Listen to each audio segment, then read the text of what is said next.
GIS. What do I do to solve this problem? I need to be able to know the PHCs that are around, and I need to know where they are. Maybe through the help of OpenStreetMap, you can maybe get PHCs.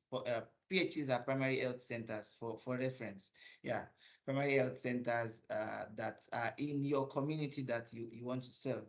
And if the PHCs are not mapped, you might want to turn to missing maps, or um, any other solution to help you get these places pinned to your map, or places that you cannot access in terms of bringing patients because of security.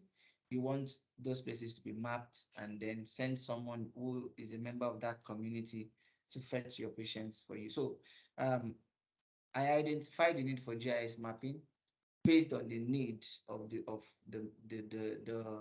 epidemiology, the kind of patients and what we want to offer them. So if you have this and you have the backing of your project, you might be able to embark on a GIS project to solve that problem. Yeah.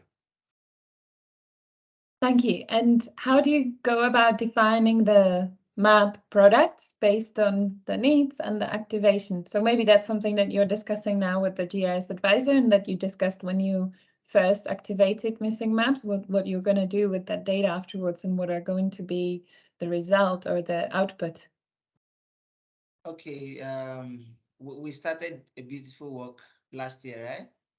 Which Yeah. was which was mapping the four major red zones where normal patients come from. That was Sabonbreni. I don't know if you remember Sabonbreni, Ilela, Ilela, Gada, Gada, and yeah. Goronyo. Yeah, super fantastic. So yeah, these places are places where an MSF staff cannot go into, and you cannot make trips into these places. But we have patients that you should know and agree with me that if there are security concerns, of course there would be malnutrition, and then you have normal.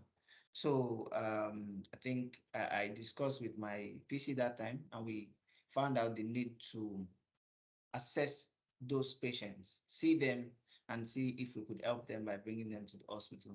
And that led to our projects for these four local governments that I mentioned. We wanted to see a map of these places and send our focal persons into the community to maybe identify and refer these patients.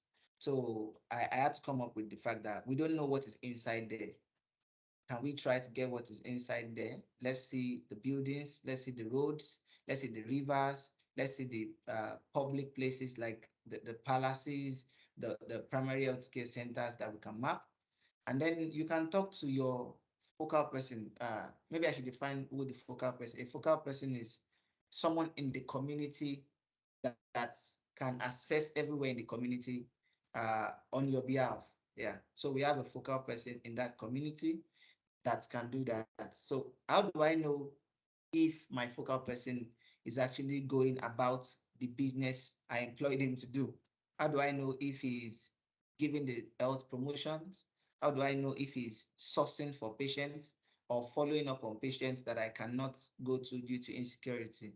I think I will need maps to say, I know that there are 4 PHCs. Can you do health promotion in 2 PHCs this week and do 2 next week? And then I can be able to measure the work of the focal person that is being employed.